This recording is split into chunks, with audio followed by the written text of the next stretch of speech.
Hi అండి, ఎలా ఉన్నారు అందరూ? Welcome to Pradeep smart classes. అందరికీ నమస్కారం. తెలంగాణ విద్యా వ్యవస్థలో ఒక భారీ మార్పు రాబోతోంది. దానికోసమే ఈ ఎడ్యుకేషన్ పాలసీ ఫర్ తెలంగాణ 2026 నివేదికను విడుదల చేశారు. ముఖ్యంగా పోటీ పరీక్షలకు ప్రిపేర్ అయ్యే మీ అందరికీ ఇది చాలా చాలా కీలకమైన టాపిక్. అందుకే ఈ పాలసీలోని ప్రతి అంశాన్ని, ప్రతి చిన్న డీటెయిల్ను మనం ఇప్పుడు లోతుగా విశ్లేషించబోతున్నాం. ఈ పాలసీ వెనుకున్న అసలు విజన్ ఏంటంటే ఇంక్లూజివ్ ఎక్సలెన్స్, అంటే ఏ ఒక్కరిని వదలకుండా అందర్నీ కలుపుకుని అత్యున్నత ప్రమాణాలను సాధించడం. సరే, మరి ఇంకెందుకు ఆలస్యం, లెట్స్ స్టార్ట్ ది అనాలిసిస్. సరే, మనం ఈ అనాలిసిస్ను ఎలా ముందుకు తీసుకెళ్తామో ఒకసారి చూద్దాం. ముందుగా అసలు మన రాష్ట్రంలో విద్యావ్యవస్థలున్న సమస్యలేంటి, కమిషన్ ఏం కనుక్కుంది అనేది చూద్దాం.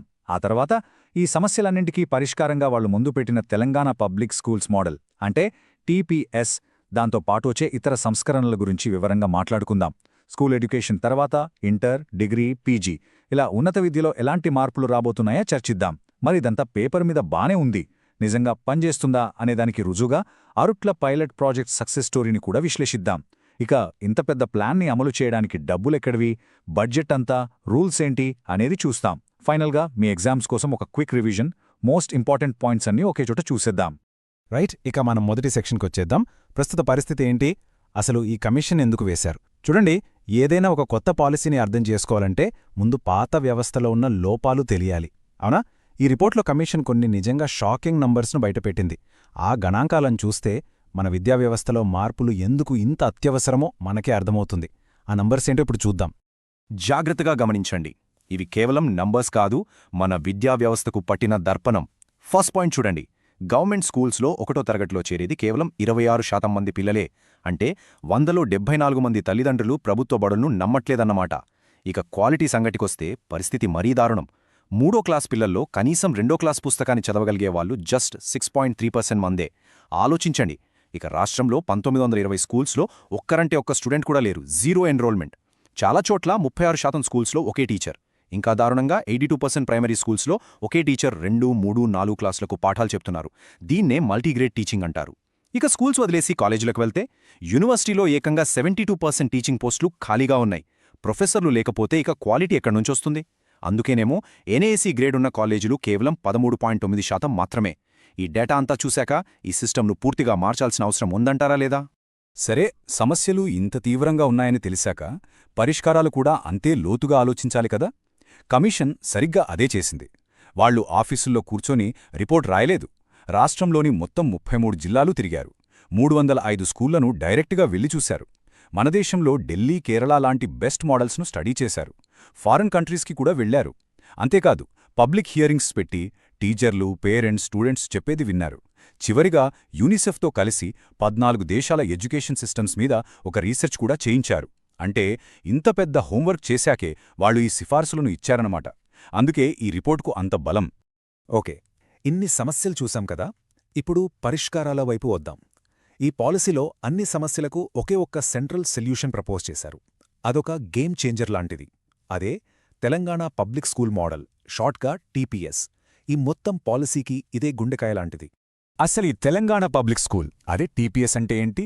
సింపుల్గా చెప్పాలంటే ఇదొక మెగా స్కూల్ కాన్సెప్ట్. ఊర్లో అక్కడొక ప్రైమరీ స్కూల్, ఇంకో చోట హై స్కూల్, వేరే చోట జూనియర్ కాలేజ్, ఇలా కాకుండా ఒకే పెద్ద క్యాంపస్లో నర్సరీ నుంచి మొదలుపెట్టి ఇంటర్మీడియట్ అంటే 12వ తరగతి వరకు అన్నీ ఉంటాయి. ఒక స్టూడెంట్ ఒకసారి చేరితే తన 15 ఏళ్ల స్కూలింగ్ అంతా అక్కడే పూర్తి చేసుకోవచ్చు. ఒక్కో టీపీఎస్లో దాదాపు 1500 మంది స్టూడెంట్స్ ఉంటారు.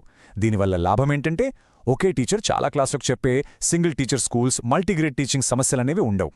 రీసోర్సెస్ అన్నీ ఒకేచోట ఉంటాయి. మరి టీపీఎస్ స్కూల్స్లో ఏమేముంటాయి? కొన్ని కీ ఫీచర్స్ చూద్దాం.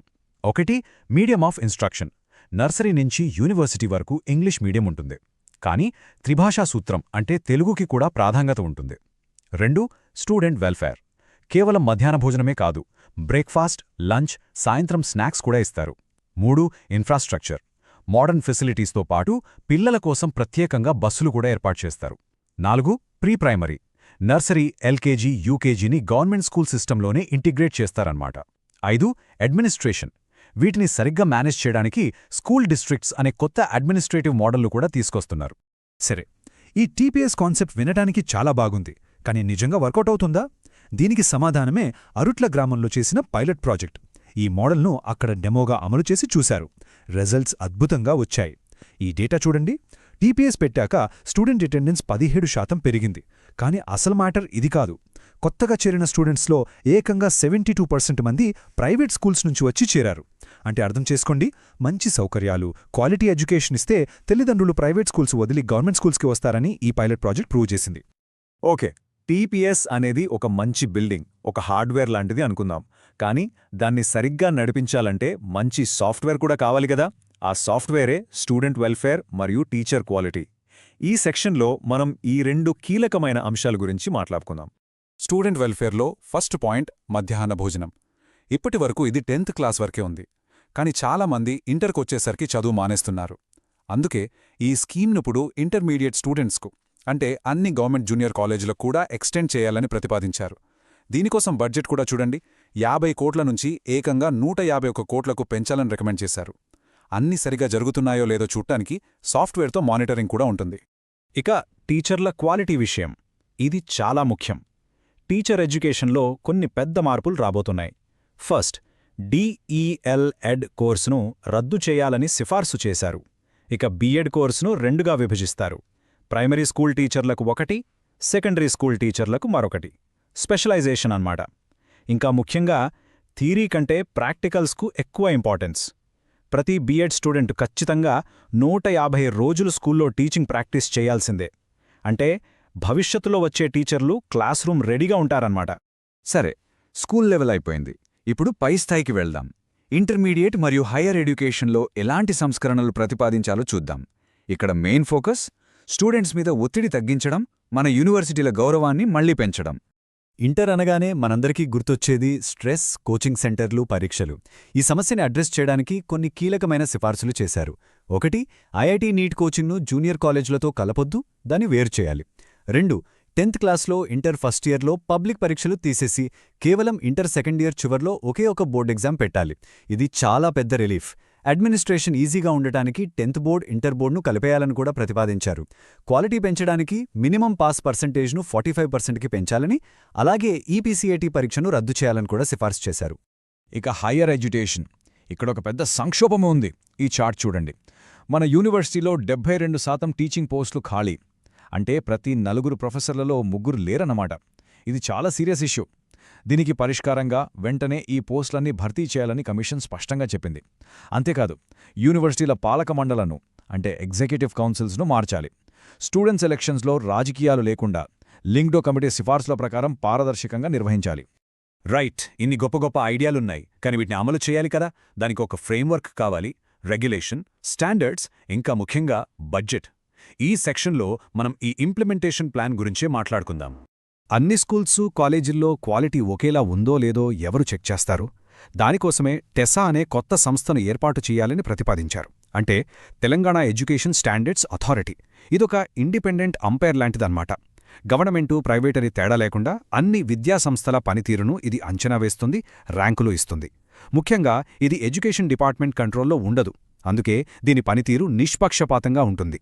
ఇంత పెద్ద ప్లాన్కి డబ్బులు ఎంత అవసరం? ఇక్కడ నంబర్ చూడండి. రాబోయే 5 ఏళ్లలో కేవలం తెలంగాణ పబ్లిక్ స్కూల్స్ నిర్మాణం కోసమే ప్రభుత్వం పెట్టబోయే ఖర్చు సుమారుగా 35,920 కోట్ల రూపాయలు. దాదాపు 36,000 కోట్లు. ఇది మామూలు విషయం కాదు. విద్యారంగంపై ఇదొక భారీ చారిత్రాత్మక పెట్టుబడి. ఎగ్జామ్ పాయింట్ ఆఫ్ వ్యూలో ఈ నంబర్ చాలా చాలా ఇంపార్టెంట్. నోట్ చేసుకోండి. ఈ 36,000 కోట్లను ఎలా ఖర్చు చేస్తారు?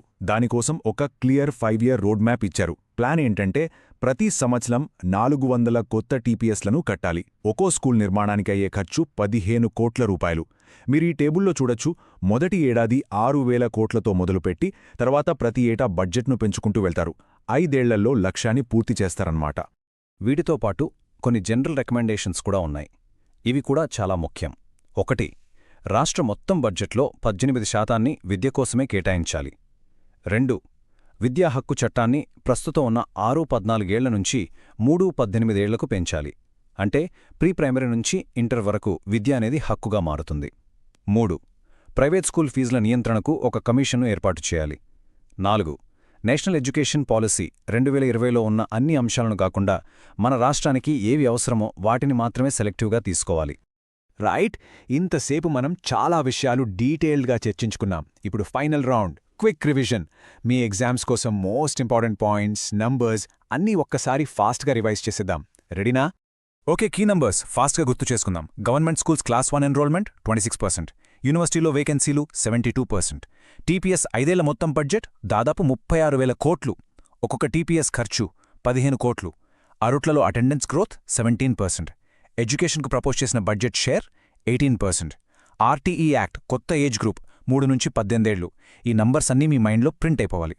ఇప్పుడు మేజర్ స్ట్రక్చరల్ రిఫార్మ్స్ అంటే వ్యవస్థలో వచ్చే మార్పులేంటి? కోర్ మోడల్ ఏంటి?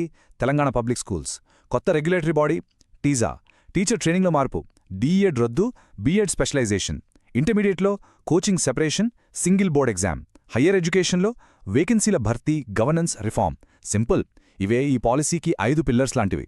సో ఫైనల్గా ఈ పాలసీ వెనుకున్న అసలు లక్ష్యమేంటి? 2 విషయాలు. 1, ప్రభుత్వ బడులపై ప్రజలకు పోయిన నమ్మకాన్ని తిరిగి సంపాదించడం. 2, అందర్నీ కలుపుకుంటూ క్వాలిటీ ఎడ్యుకేషన్ ఇవ్వడం. ఇది సరిగ్గా అమలైతే రాష్ట్రంలోని 30 లక్షల మంది స్టూడెంట్స్, 54 లక్షల మంది తల్లిదండ్రుల జీవితాలను ప్రభావితం చేస్తుంది. ఇదొక తరం మార్పుకు పునాది.